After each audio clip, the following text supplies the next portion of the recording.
ce que vous disiez tout à l'heure, Elisabeth, c'est illustré pendant la crise Covid. On a passé notre temps à prendre des mesures qui réduisaient clairement l'être humain à ses besoins caloriques. Et on voit bien d'ailleurs... oui, mais même quasiment calorique, c'est-à-dire qu'il ne fallait pas sortir, pas faire de sport, donc c'était quand même très très réduit.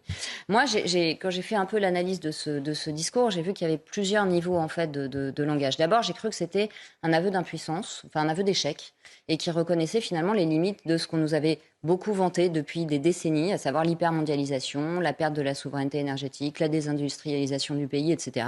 Et que finalement, on arrivait à une impasse, parce que finalement, ce qu'on va devoir faire aujourd'hui comme sacrifice est aussi le résultat des politiques de l'Union européenne et des choix qu'ont fait nos politiques en France depuis 30 ans. Ça a été le premier niveau. Le deuxième niveau, c'est que je me suis dit peut-être que c'est un masque.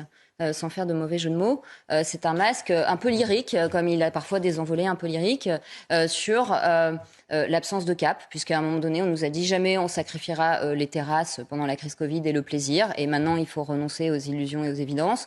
On nous a dit qu'on allait mettre à genoux l'économie russe, et puis maintenant c'est nous qui allons quasiment nous priver de chauffage. Bon, ensuite j'ai pensé que peut-être c'était une projection.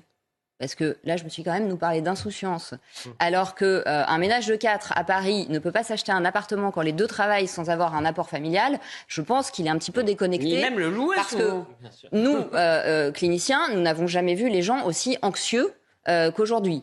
Donc, j'ai pensé aussi que c'était une projection. Et puis, à un moment donné, dans l'analyse sémantique, je me suis dit, mais en fait, il est en train de nous dire qu'on va devoir être fiers de se sacrifier. Et là, il y a quand même un parallèle avec des propos qui ont été tenus notamment à Davos, qui sont, je trouve, un peu préoccupants sur les influences philosophiques dont il rien de bien rassurant. Quel propos notamment tout le courant de pensée de Klaus Schwab sur le fait que on va devoir passer à un tout autre mode de vie, on va devoir s'appauvrir considérablement et que c'est très bien et que sobriété. Voilà. Bon, je trouve en tous les cas, c'est rien de bien rassurant. C'est dommage que c'est préoccupant parce que autre la déclaration. grande bascule, c'est un terme employé par Klaus Schwab pour passer à un autre mode de vie. Autre réaction politique.